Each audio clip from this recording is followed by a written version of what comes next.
news coming out of really good news coming out of Joint Rule 10 that we'll share. Also, a quick update on the governor's supplemental filing for HIP to fill it in. And then we'll hear from all our partners on the budget priorities and advocacy around that. And then we're pleased to have Deputy Commissioner Winton Pickoff here to talk about the new Division of Food Security at MDAR, as well as the Open Food Security Infrastructure Grant Round. And then Senators Comerford and Rep. Schmidt are going to talk about the omnibus bills that came out of the Joint Committee on Agriculture and the great work they've done there. And then finally, we'll close it with a preview of a presser we're planning on Ag Day, where we hope colleagues can join us. So with that, I will turn it over to Senator Comerford. Hello, Representative Kane. Thank you so much for kicking us off. And wow, what a wonderful briefing. I'm so glad to see so many colleagues here, and so glad for the people who are going to make us smarter through your great work and advocacy. I think we need to go to the next slide. Okay. As the representative said, there's a lot of good news. There was some good news before Joint Rule 10, but in fact, on Joint Rule 10, we had a significant amount of good news. So the priority legislation of the Food System Caucus, many bills are moving forward. We're going to go in depth into two of the omnibus pieces, but as you can see here, and I won't take everyone's time, we'll get these slides out, but I won't take everyone's time to read them, but our colleagues have filed a number of good bills, and these bills are moving forward. Next slide.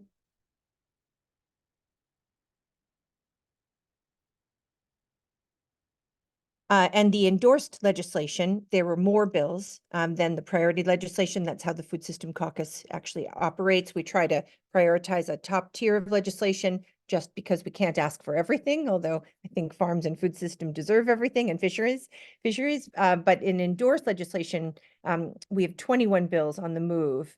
And you can see here that the House and the Senate both have bills. Some are extended, which is fine. 2 have moved to rules, and of our bills, 6 have received study orders, which means they're not viable this session. Next slide.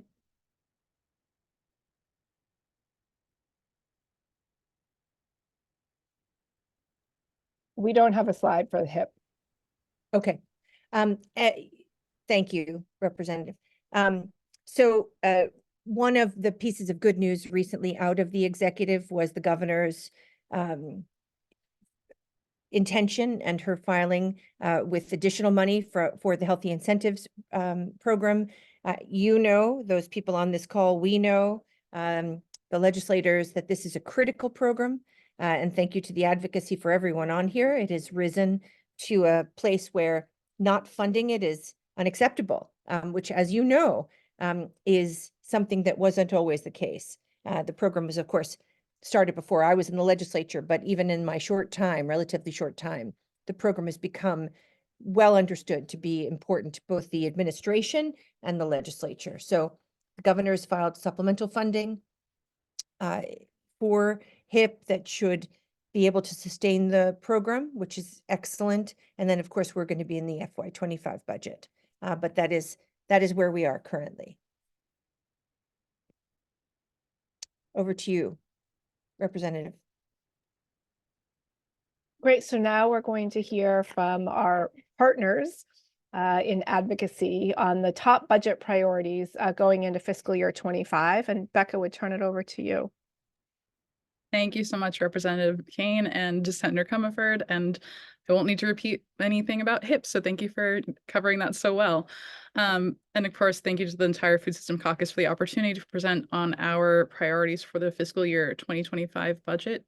We're going to move pretty quickly through these slides, but I will say that you'll be able to get them after, and we are all available by email anytime you wish to get in touch. So just keep that in mind. And we are recording this session. So the legislature has done a very good job over the last few years to work to strengthen the local food system, and we are strongly in support of continuing that work through these programs that we'll cover today. There are a lot of advocates present in the room they'll each introduce themselves on their slides. As Rep. Kane mentioned, my name is Rebecca Miller. I work at the Massachusetts Food System Collaborative as our policy director. And we have a number of programs that we're going to be speaking on today. So we just wanted to really illuminate what we view as the food system. I think there are a number of diagrams out there that if you Google what a food system is, it will bring up something similar to this. So we work on programs all the way from food production through food processing, distribution, all the way to food recovery, preventing food waste, and turning food waste into compost. So these are some rough buckets of what each of the programs that we work on fall into, but these are a little bit of an oversimplification, as each one of these programs has multiple impacts, from public health to economic impact, jobs created, and more. And I will turn it over briefly to Project Bread, who have to leave early. So Liron and Celica. Hey, just me today, Liron with Project Bread. It's so great to be with all of you. Just a big thank you to the Food Systems Caucus for all the work you're doing. But I know many of you were big champions of the School Meals for All, Feed Kids campaign for universal school meals during the last budget cycle. And as you, I'm sure, know, that became part of was an outside section, so it's now a permanent program in the Commonwealth. But as many programs, we need to continue to ensure that there's funding for school meals, since that is how it operates with schools getting the additional reimbursement that the federal government doesn't provide coming from the state. We recently saw the data for October 2023, so from this school year. Last school year, or during our campaign, we were talking about there was an additional 80,000 more students eating lunch daily. Just over from October 2022 to 2023, we saw that jump by another 20,000. So over 100,000 more students are eating lunch daily. So that's a combination of things of removing the barriers of cost, removing stigma, and really making sure that everyone feels comfortable accessing that school lunch if it would be beneficial to them and their family. With some research we did with Tufts last year, we found over $152 million can be saved annually in healthcare cost. And that's actually based off of old participation numbers. So I'm sure that number is even higher as we've seen participation grow. And we also have recalculated last year, we were saying that those savings could be up to $1,200 per student per year. And with inflation, we've seen that it's actually a little bit higher. So school meals has the potential of helping families beyond the immediate impact of that school meal, but also providing an additional $1,300 per student that can then be used on any number of other expenses. So we go on to the next slide. Just really want to reiterate this number, but it's just such a sea change. In the Commonwealth, we're reaching at a lot of schools over 60% of students eating lunch. And this has really just transformed the system of school meals. It used to be a program that was very much participated in by those low-income students, and even then, not all of them were participating because of that feeling of stigma. And now we have a huge increase in those number of those previously free students who the only change for them was really the social climate, and also those middle-income families that didn't quite qualify for school meals, but are very much struggling in our high cost of state. And I think this image really speaks loudly. Last year, when we had 80,000 increase, I used the picture of Gillette Stadium because that seats about 80,000. Good problem to have, and I'm not quite sure what to display for 100,000. But if you just see these kids having fun, really enjoying their meal, and the school meal programs really get the focus on serving the best quality food to the most students that they can serve.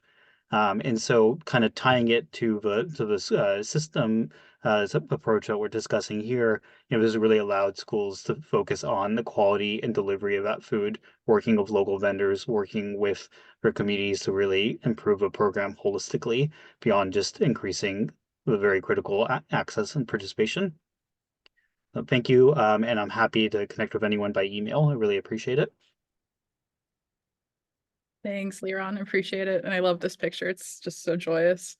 The collaborative has a number of priorities before the legislature during this budget cycle, so I will just briefly go through several of them, just in terms of time. As Rep. Kane mentioned and Senator Comerford mentioned during the introduction, we've been supporting the Healthy Incentives Program for the past several years, and we actually have our annual Advocacy Day for HIP tomorrow at the State House starting at 11 a.m. in room 350. So if you're in the building, we would love to see you then.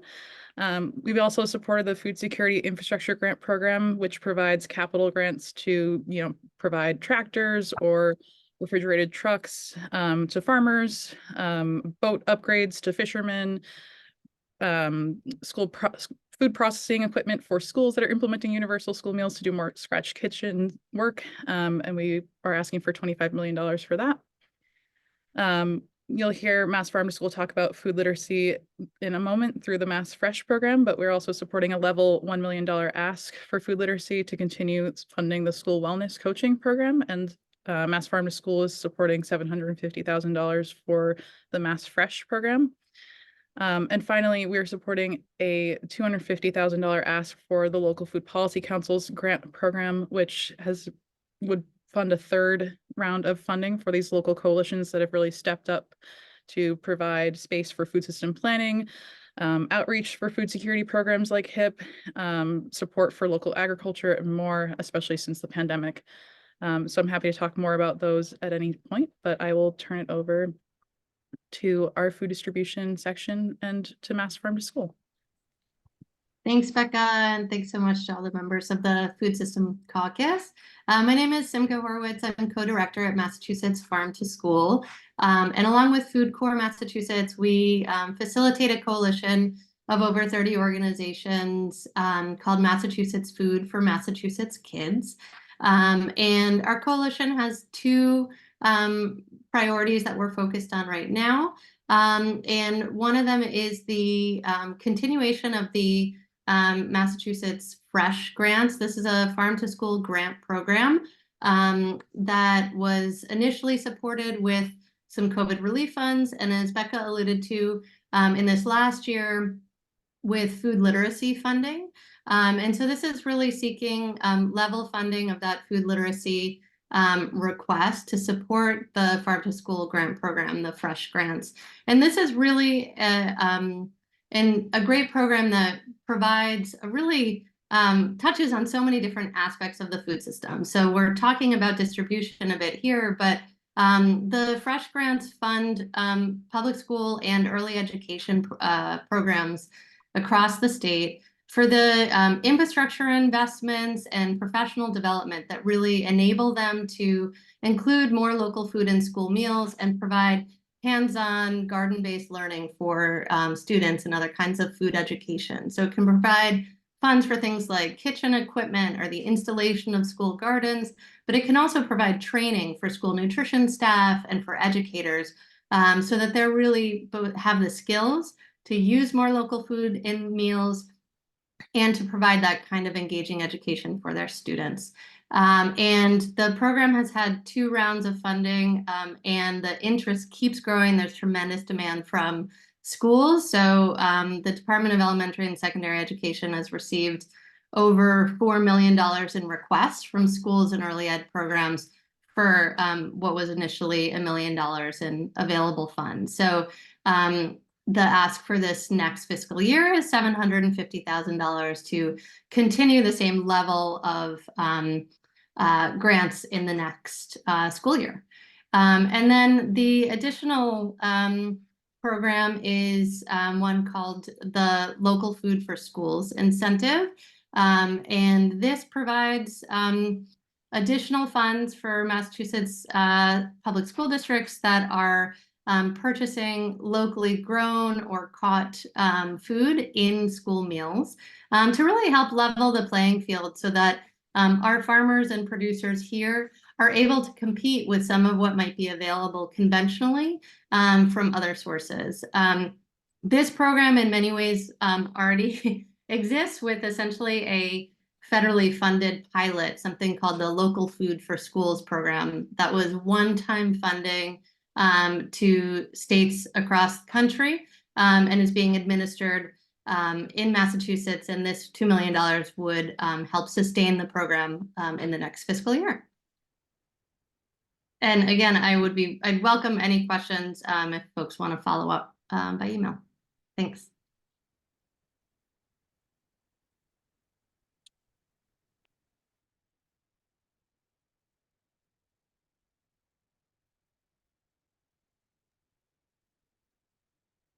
And so next we're going to hear from Alexis Walls from Mass Public Health Association about the programs that they work on.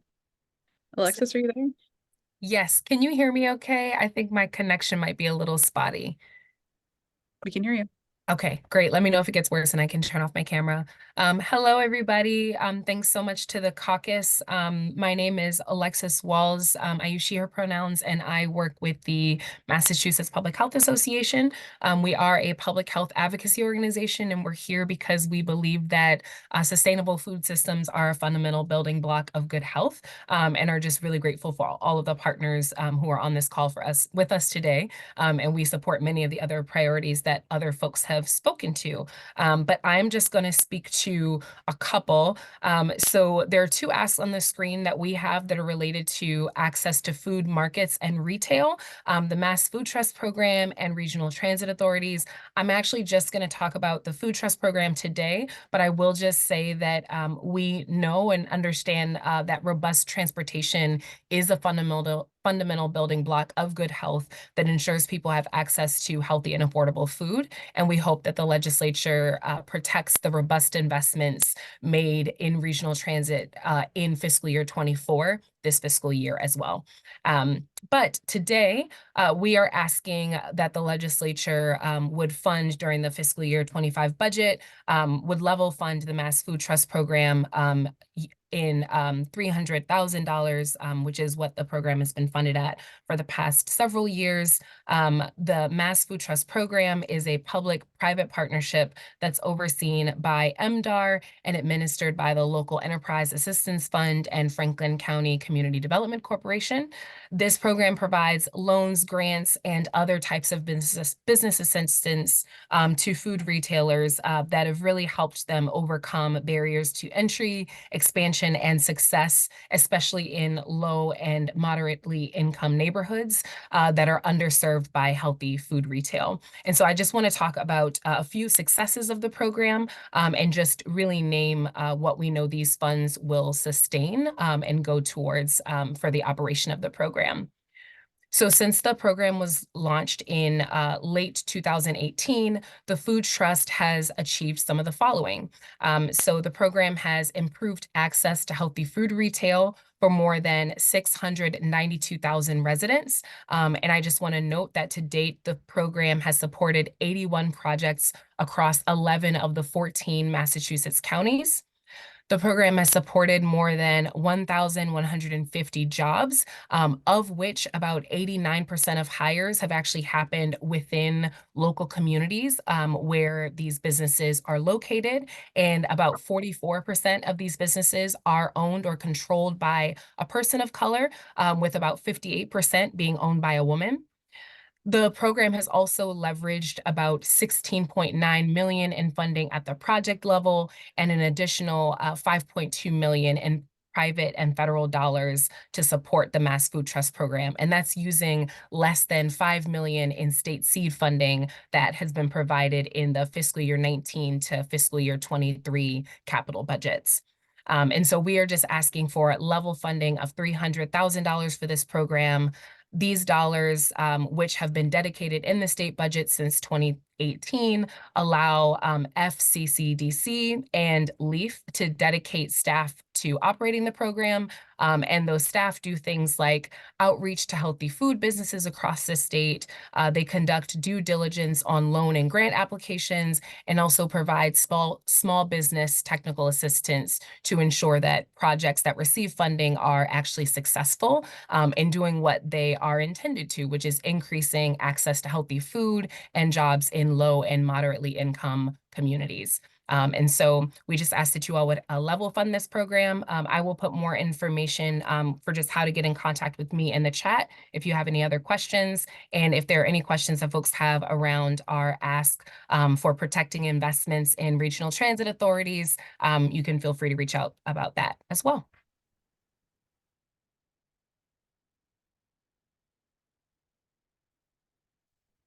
Hello, everybody. My name is Phil Corman, and I work at CISA, one of the 9 nonprofit buy local groups that together serve all the counties and all the communities in the Commonwealth. It's always great to be in front of this caucus because this caucus just gets so much done. I love working with people who are incredibly bright and a little bit impatient. It works well as a combination. So the buy locals, we endeavor to grow the Massachusetts economy, promote local agriculture and fisheries, and increase the amount of local food that's eaten by Massachusetts residents.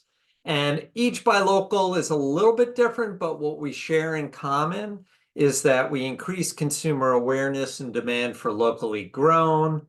We support farmers with training and technical assistance, whether that's workshops, consultants, or mentors to farms. We increase access to local food. Throughout the entire time that HIP has existed, we have helped farmers learn how to provide SNAP to their consumers and clients, and also access to HIP. And we also reach out to the whole community of households that are on SNAP. And then we engage the community in supporting local agriculture and all the great policies that this caucus has generated. So we've been funded the group of buy local campaigns for probably 18 years or so, and that has been essential in strengthening our local farm sector and food economies. The research backs it up that active buy local campaigns, areas that have buy local, see more robust sales, even in times of economic weakness. Our work promotes local agriculture to our local communities, and that means more consumers recognize the value of local farms and the importance of support to farmers by buying local, engaging in ag and farm policy. And local farmers and participating businesses overwhelmingly say participation in their buy local program leads to increased revenues. Next slide. So this is the map of the Commonwealth, and you can see which buy local is in your area, in your community. And I want to say this year, our work is even more vital. First, because as all you know, last season was terribly hard for local farmers with the freezes, the floods, the rains, and many of you stood there with farmers, and I so thank you on their behalf. But what you might not remember is this was 1 year in a string of terrible years that have been hard, of almost biblical proportions that included COVID and droughts and deluges and much more. So all I can say is lifting up this local part of our economy always, excuse the pun, bears fruit. We've crunched the numbers that show if every household in the state shifted just $5 a month towards local food, it would result in almost $80 million per year into the local economy, over 1,800 new jobs, and better health with over 250 million servings of fresh local food. So can you imagine if we were able to shift that for every household to $5 a week? And every dollar spent on local food has an impact 70% greater than a dollar spent on food from far away. So for all these reasons and much, much more, we ask you to support this work with $1 million in the line item 2511-0100 administered by MDAR, so we can all support the over 7,000 farms that are growing over $600 million in agricultural goods. I'll leave my contact information in the chat, and I thank you so much. Thanks, Phil. And moving along the food system chain, we are now going to move towards food consumption, and I'll pass it to my colleagues at the food banks.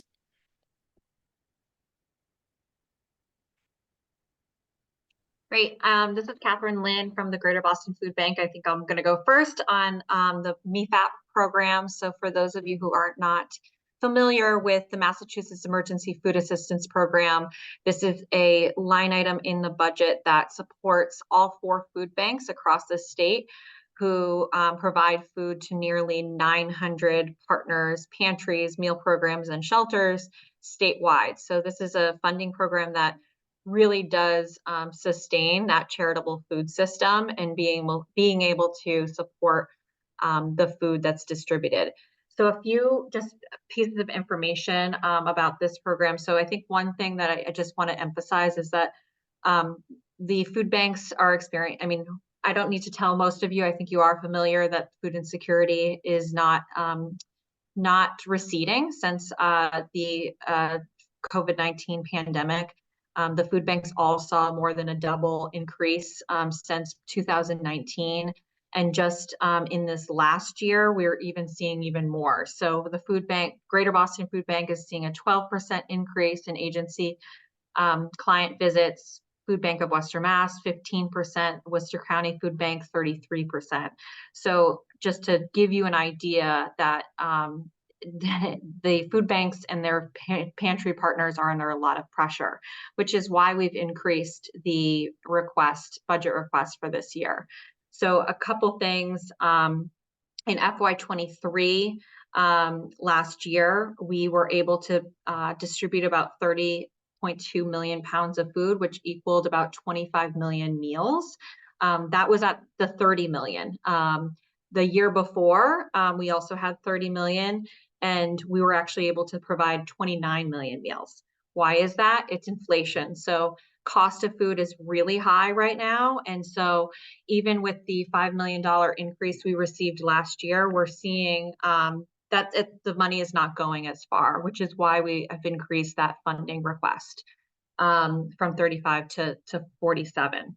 One of the things that I just wanted to call out just for all of you also is that this is not just a food security program, this is an economic stimulus program. So 51%, or nearly over $14.6 million went right back into the state's economy last year to support Massachusetts-based farmers, food producers, fishermen, manufacturers, so supporting that local economy.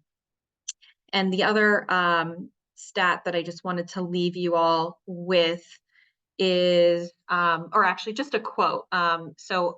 It's already been mentioned a few times that it's been a hard time for our farmers. Some of the products that we've experienced buying,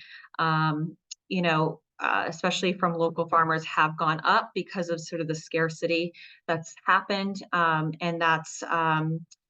we have a number of testimonials from our farmers that have benefited from this program that this was the lifeline that helped save them. So just really want, it's sort of that complete picture of that program. And the last thing I wanted to also mention is the Hunger Free Campus Initiative, which is a request for $2 million. This would support the grant program that has already been successful in supporting a number of initiatives statewide at college campuses. This is 2- and 4-year state community colleges.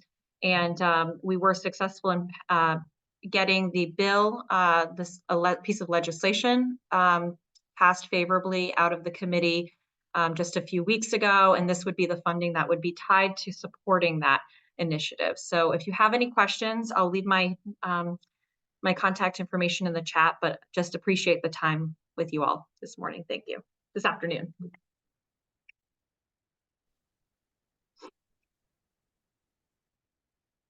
Hi, everyone. This is Laura Sylvester. I am the Public Policy Manager at the Food Bank of Western Massachusetts. Apologies for being on my phone. We had a power outage of over 24 hours at our house this weekend. Power came back on, but my computer did not. So I am on my phone. We support at the Food Bank of Western Mass every single piece of legislation and funding that has already been mentioned. We work really closely with everyone here.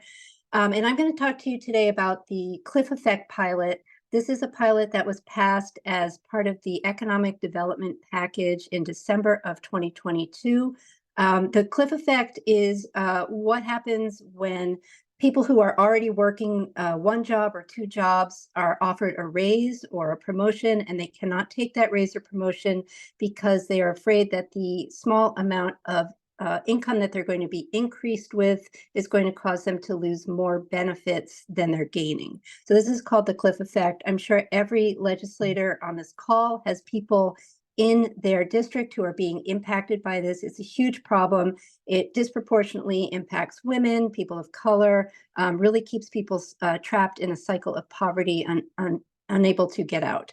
So this program will be for up to 100 families all across the state. We have employer partners in Springfield, Worcester, and Boston, and we are ready to enroll people and start working.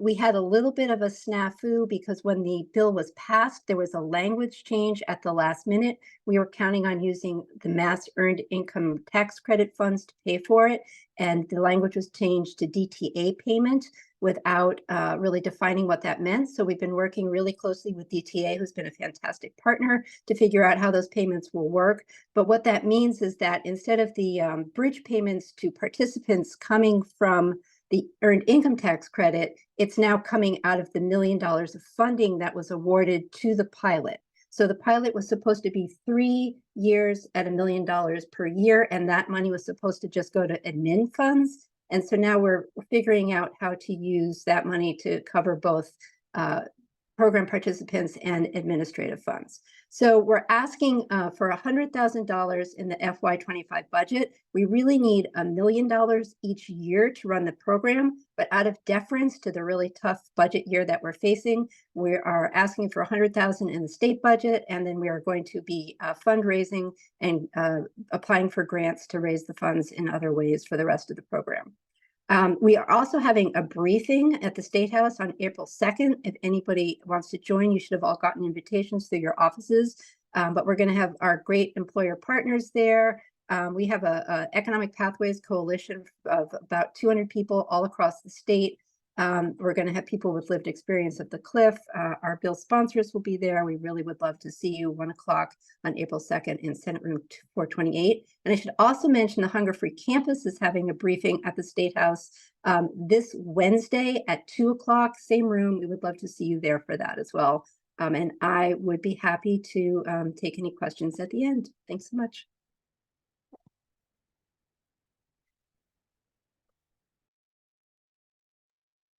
And last but certainly not least, Lena and Pat to talk about feeding our neighbors. Good afternoon, everybody. Thank you so much for this opportunity. I'm Lina Tavara, and I work at La Colaborativa, a nonprofit organization based in Chelsea, and the co-leader of the Feeding Our Neighbors Coalition. One of the services we provide is our food pantry, which serves around 5,000 to 6,000 individuals weekly from different backgrounds and nationalities. Because of this food pantry, we were able to identify the need of this program that we're going to talk about. The Feeding Our Neighbors campaign advocates for restoring state-funded food for Massachusetts legally present immigrants. We secured $6 million in funds last December, but unfortunately, we are running out of money because of how needed this program has been. La Colaborativa and the executive director, which is Gladys Vega, we're really invested in addressing food insecurity for essential workers. And we firmly believe that this program is one of the ways that would guarantee for this to happen. We are asking for you to continue funding this program with 12 to 18 millions for next year, as well as making this program permanent. This funding signifies a commitment to the well-being and dignity of the diverse immigrant community for individuals that have been in the US for over 10 years, waiting for an immigration process or being affected by violence, and that are not even able to provide for housing, pay utilities, and also afford healthy foods for their families. Pat, I pass it over to you. Lena, thank you so much. Pat Baker, Mass Law Reform Institute, we're statewide poverty law center, and working on a number of the campaigns as well that were discussed today. We are very grateful to the legislature, both House and Senate, for including the $6 million in the FY23 sub-budget that was signed by the governor in December. But as Lena said, it is not enough. These are people with legal status who are essential workers. There's also new arrivals who are here. If they're from Haiti, they're eligible for federal benefits, and about 70% of the individuals, the new arrivals in emergency shelters are from Haiti, so they do not need the state benefit. But we are hearing from Ukrainians whose humanitarian parole has ended and they're applying for another status called temporary protected status, or who got parole after September of 2023, Venezuelans, Nicaraguans with humanitarian parole, allowed to be here, working to getting work authorization, but not making enough to support their families. Victims of violence, they have U visas, again, cannot get federal SNAP benefits. They are benefiting right now from this program. And I want to highlight that if you cannot qualify for SNAP benefits, you can't access the Healthy Incentive Program either. HIP is tethered to the SNAP program.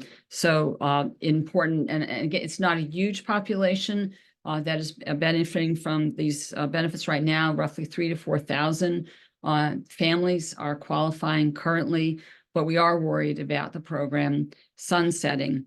Clearly an economic stimulus to the local grocers, including bodegas and kind of locally run stores.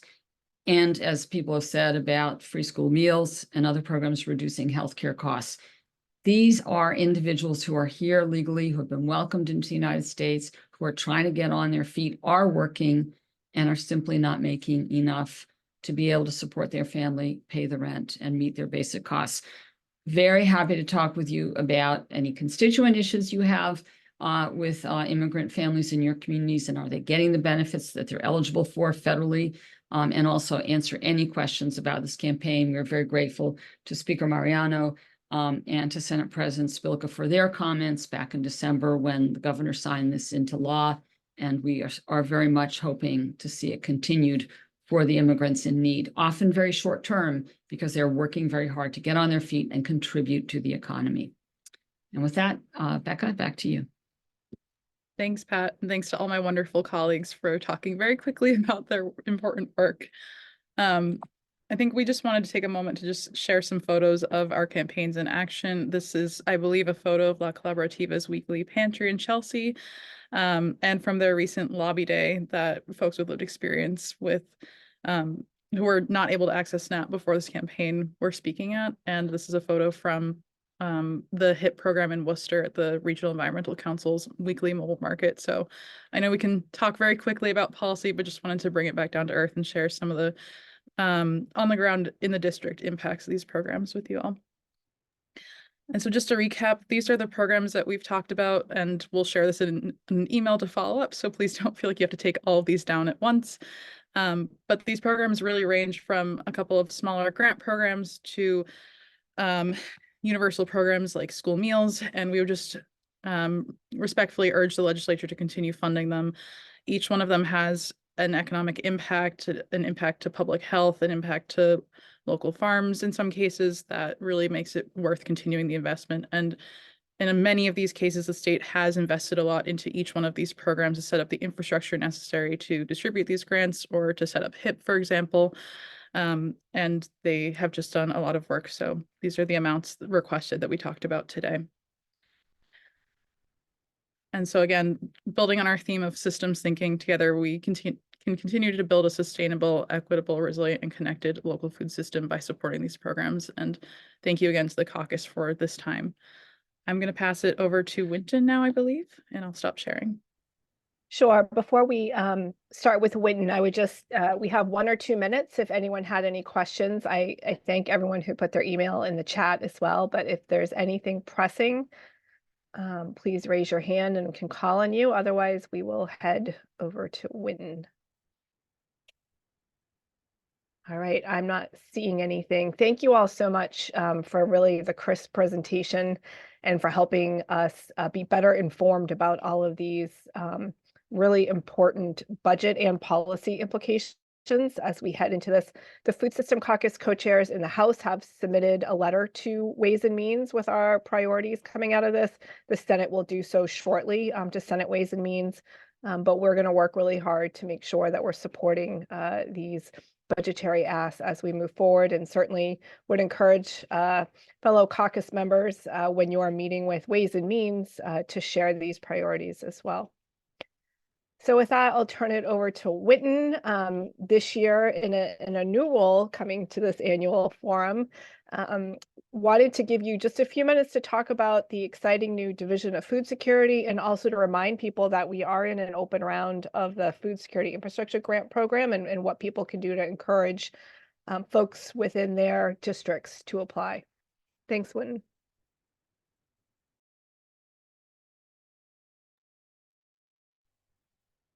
Thank you, Representative Kane, and hello, everybody. Nice to see you all in my new role. For those of you I haven't had a chance to catch up with in the last few months, I am now Deputy Commissioner at the Department of Agricultural Resources, and excited to be able to continue working on so many of the projects and programs that I worked on with my colleagues in the advocacy community for so many years. So Representative Kane asked me to talk today about some changes at the department that actually follow along a lot of the discussion that you just heard from the stakeholder groups. Food security has traditionally referred to a lack of financial access to adequate food, but more recently, particularly due to the food supply chain disruptions during COVID, the term has been used more broadly to refer to the need for physical access to food, particularly nutritious food, and to make sure that it's accessible to everyone. And making connections between where and how food is produced and who it's accessible to is really essential. And the Commonwealth has really been a leader in this nationally for a long time, and a lot of the programs that facilitate this connection between physical access to food and production of food and financial access to food have lived in the department for a long time. So those are programs like the Mass Food Ventures program that provides grants to support food processing and distribution efforts in low and moderate income communities. The Food Trust program, which provides grants and loans to projects that increase access to healthy, affordable food that you heard about a few minutes ago. We're currently administering two big USDA grants, the Local Food Purchase Assistance Cooperative Agreement Program that awards funds to groups who buy food grown by socially disadvantaged farmers in Massachusetts and provides that food to underserved communities, and the Resilient Food Systems Infrastructure Program, also USDA program, that develops and administers coordinated initiatives around middle of the food supply chain within Massachusetts. We also have facilitated the MEFAP, the Massachusetts Emergency Food Assistance Program that the food banks implement. We have smaller programs like the Local Food Policy Council grants and the Urban Agriculture Program. We administer the Senior Farmers Market Nutrition Program. We administer a lot of the food security related local earmarks. And then we do interagency work as well. We're part of the Interagency Food Security Working Group. The Commissioner of Ag has traditionally chaired the Massachusetts Food Policy Council. We participate in the New England Feeding New England project. And everything we do is informed by making progress towards the goals of the Local Food Action Plan.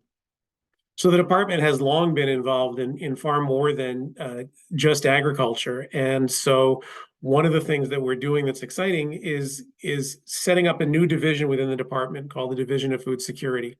And that's going to bring all of those different projects and programs under one umbrella, make sure they're harmonizing with each other, with other efforts that are happening elsewhere in the administration, and make sure that the issues around food production are constantly being connected with issues around food security. At the same time, the Food Security Infrastructure Grant Program, which was stood up in 2020, early in the pandemic, to provide grants to pretty much anywhere in the food supply chain, from farms to food pantries to schools to municipalities, has been administered by EEA since then. In H2, the governor has proposed moving it to MDAR. And so MDAR would begin administering the program, and we've put out the RFR for that already. It's available online. I'll put a link after I'm done. And it's an opportunity to make sure that grant program, which is $25 million, is proposed for $25 million in fiscal year 25, harmonizes better with the existing grant programs that we have here at the department, and make sure that the money is really going to support as broad as possible the array of players that make up the food supply chain in Massachusetts. There's a few small changes to the program this year, most notably the fact that we're asking for grants, for matches to the grants. We want to make sure that stakeholders are getting grants that are appropriate to the size of their operations, and one way of doing that is by requiring matches. And we also need to make sure that the money stretches farther, because in the past, the program has been significantly oversubscribed. So at this point, that program is open for proposals. I'll also just point out that most of our grant programs are open for proposals right now. A few that are still waiting are the some of the energy efficiency grants. But most of our other programs are the RFRs are open right now, with applications being accepted for the next month and a half. For Senator Goby's work on this committee, which was stood up this year, and I think, or this session, and I think it really goes to show just how much agriculture and fishers and the food system as a whole here in Massachusetts has really become forefront for the administration and for us as members, and clearly all of our advocacy partners. So Senator Comerford, and I think we need the slides back up as well. So. Thank you so much, Rep. Kane and Chair Schmidt. I'm so delighted to be doing this piece with you. And I'll just echo what Hannah said, I think, really well, which is that this, plus the good news at MDAR, plus all of your advocacy, plus the 21st Century Agriculture Commission, you know, really just means that in the legislature, thanks to your longtime efforts, especially the advocates on this call and my colleagues who have been leading these issues, you know, we really are seeing tremendous momentum for food security, food system, fisheries. And, you know, and with your help, we'll be able to strengthen the great work that you've been leading on even more, and make more advances this session. So here's one of those advances. So the Joint Committee on Agriculture, again, I'm so pleased to do this work with Chair Schmid, and of course, flopping around in the big shoes of Ann Goby, who we miss every day, but we're glad she's the Rural Affairs Director. We put out 2 omnibuses. That is not a usual course of affairs, as Chair Schmid will tell you, but I think it speaks to the fact that the Food System Caucus calls us in the legislature to be bipartisan and bicameral. And we wanted to give food and farm and fishery system bills as much chance as we possibly could to thrive in the legislature this session, along with the bills that we showed you very, very briefly at the top of the call. So I'll talk quickly about one of the bills. It's S2570. It's an act strengthening local food systems. This is led in the House by the wonderful Rep. Blais, who's on this call, Natalie Blais. And this is an omnibus that actually, when Winton was an advocate, he very much influenced, and it's really based in our understanding with all of you that, you know, farmers that lose money on every dollar they spend, right? So they spend $1, they recoup 96 cents, right? That's an unwinnable proposition for our farmers. And if we want food security in the Commonwealth, we have to strengthen farms. So it's based on that premise. And it does a number of things. I'll go very quickly. It asks MEMA to really look at an emergency preparedness plan. We don't have one right now for food security. Those of us who are working during the pandemic understood what that meant for our people, which was quite perilous. I see Pat Baker's nodding head. It appoints a food system coordinator to the Food Policy Council, and that's a statewide body that some of us have affiliation with. It creates a circuit rider program at MDAR. Now, MDAR's staffing up considerably, which is good. And, you know, again, we have the best commissioner and deputy commissioner right now. And this would be a circuit rider would allow people a position or more to help farmers apply for the grants that MDAR is leading. Again, we need to help break down the barriers to farmers. And the section 4, it looks at agriculture preservation restriction purchases and really goes at the fair market value, because we need to, again, help these decisions become more feasible. Next slide. The section 5 allows MDAR to buy and sell land. We know that's the direction MDAR wants to go in, right? Helping to both preserve land and also usher it to the next generation of farmers. And speaking of the next generation of farmers, Rep. Lay and I added a next generation of farmer fund. We hear all the time about farmers wanting to pass their farms forward to the next generation, but this generation doesn't have the capital to come and be able to seize the promise or the opportunity. And so this speaks to that piece. And then it really goes at this taxation issue. There are other tax bills. Rep. Kane and I have a tax bill that looks at donations. Rep. Schmid and I have a tax bill based on this 5-acre contiguous land business.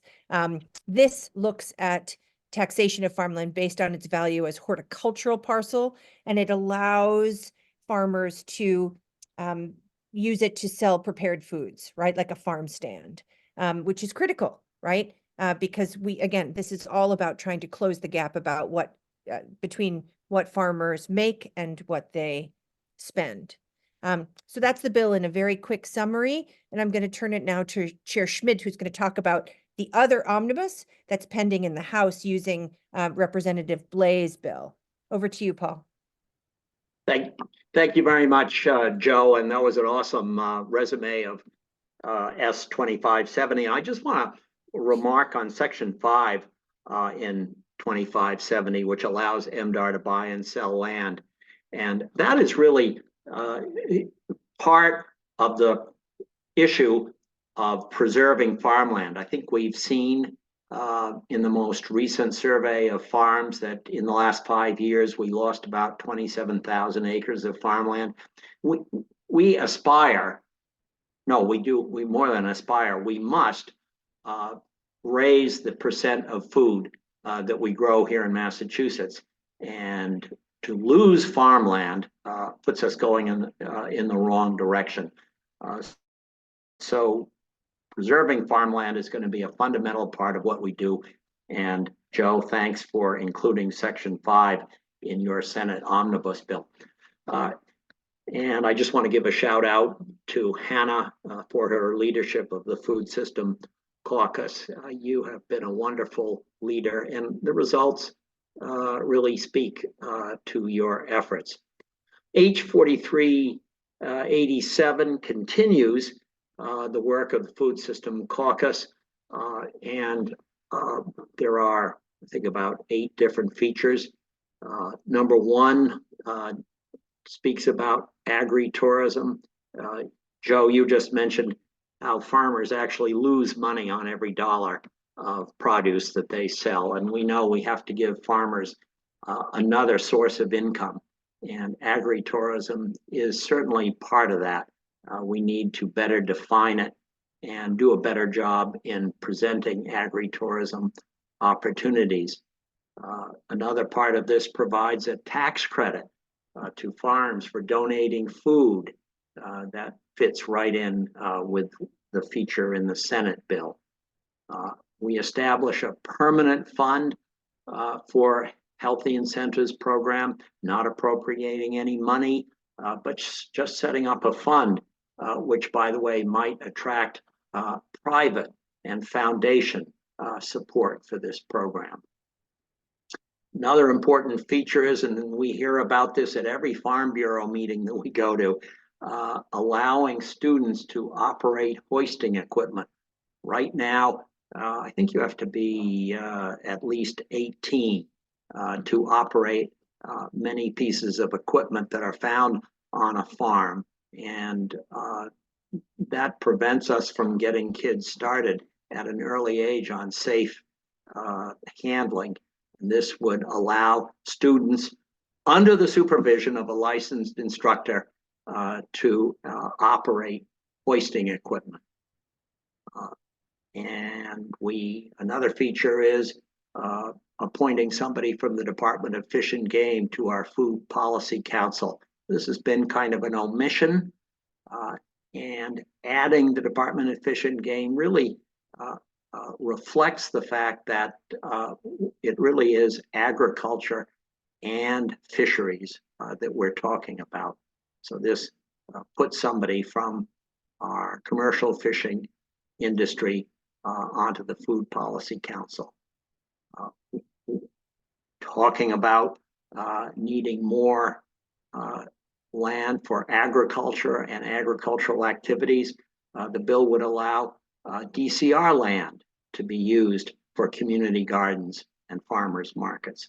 And finally, and this is an issue that is really an issue here in southeastern Massachusetts, we have a terrible deer overpopulation.